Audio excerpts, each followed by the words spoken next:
Virtually everyone on the earth, regardless of religion or nationality, recognize that there is some form of battle raging in the world around us between the forces of good and evil. A colossal struggle between light and darkness, truth and error, oppression and freedom, right and wrong, and ultimately life and death. What is the story behind this glaring paradox? Many religions, including the Bible, teach that beyond the three-dimensional veil of our physical world we see, there's another very real spiritual world we cannot see. In this unseen realm ever about us, we see a titanic battle raging between the supreme righteous hero and the ultimate evil villain. The big question is, who are these primary players? And how, where, and when did this cosmic crisis begin? This is the greatest mystery of the ages and the most amazing true story that has ever been told. This crisis now involves every person on earth. Yes, every person.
Human history has been riddled with scenes of war, and every person has experienced conflict.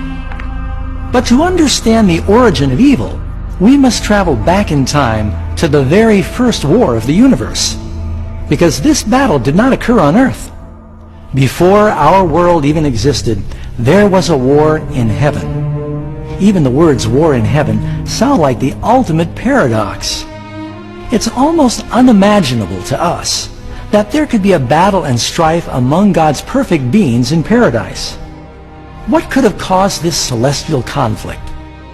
Thankfully, an ancient book called the Bible gives us enough details so that we can piece together the astonishing account.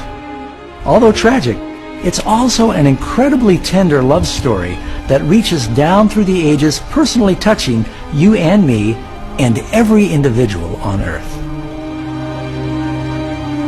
Our story begins long ago in the very capital of the universe, in a place called heaven that was filled with angelic beings who delighted to do the will of God. Under the Creator's just and loving government, all of heaven enjoyed an existence of happiness and perfect bliss. The supreme Prince of Heaven and Commander of the angels was the all-powerful and loving Son of God.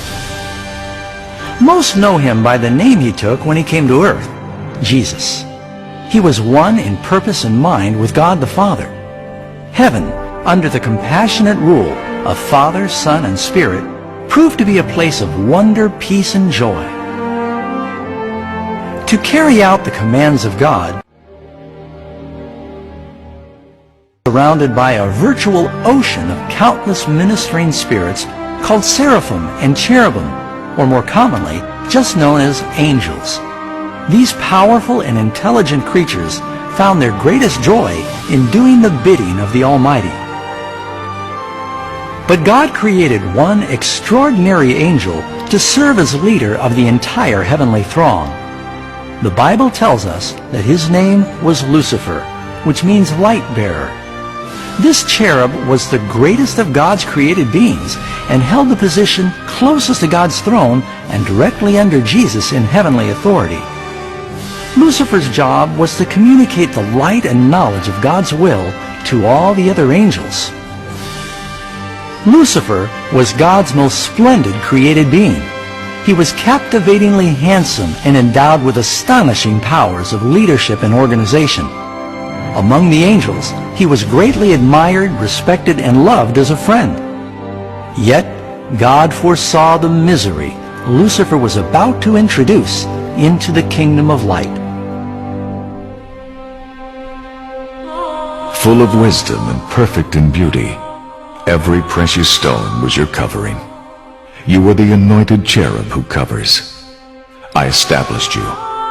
You were on the holy mountain of God. You walked back and forth in the midst of fiery stones. You were perfect in your ways from the day you were created, till iniquity was found in you. As Lucifer began to ponder his own beauty and power, his heart gradually started to change. He allowed his focus to turn away from God, and he directed his love upon himself. How and why these seeds of rebellion germinated in his heart, we may never fully understand. But the prophet Isaiah provides this insight into Lucifer's thinking. How you are fallen from heaven, O Lucifer, son of the morning. How you are cut down to the ground, you who weaken the nations. For you have said in your heart, I will ascend into heaven. I will exalt my throne above the stars of God.